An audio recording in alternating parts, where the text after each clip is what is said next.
উখিয়া ৩ নম্বর ক্যাম্পের F4 ব্লকের বাসিন্দা রমজান আলী ও লালমতি। তাদের পরিবারের সদস্য সংখ্যা ১১ জন, কিন্তু খাদ্য সহায়তায় ক্যাটাগরি ভিত্তিক পরিবর্তন আসায় চরম দুশ্চিন্তায় তারা। যেখানে আগে $12 খেয়ে না খেয়ে দিন পার করতেন, এখন $60 কিভাবে চলবে কপালে চিন্তার ভাঁজ। গোড়াগাড়া ফয়না আছে তো আর মা বাদ দিত তারা ফয়না আছে 10 জন আর তো মানে 500 দিলে আর তো নকলাইব আর তো মানে বার্মিকে হামন্যা নাই। রমজান আলী লালমতি দম্পতি নন। মাসিক খাদ্য সহায়তা নতুনভাবে নির্ধারণে এখন কক্সবাজারের উখিয়া ও টেকনাফের প্রতিটি ক্যাম্প জুড়ে তৈরি হয়েছে চরম অসন্তোষ। কমপ্লেন দিবলে খনিকে খনমাই দিবেন দিয়া তো না ভাই গাজু তো না ভাই 500 টাকা দিবে লাগে আহিন লৈ হাতে কেঙ্গই চলিম বেশি চিন্তা ভাবনা করিস খাইতে নওয়ালি লইতে নওয়ালি সমস্যা ননি দে তো ইহান লেরা আর বেশি বাফি দেয়।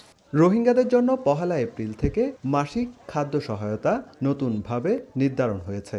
বর্তমানে $12 পরিবর্তে পরিবার ভেদে 7, 10 ও $12 ভাগ করে সহায়তা দেওয়া হচ্ছে। রোহিঙ্গারা বলছেন, খাদ্য সহায়তা কমানোর কারণে খাদ্য সংকট, অপুষ্টি, অপরাধ ও নিরাপত্তার ঝুঁকি আরও বাড়বে।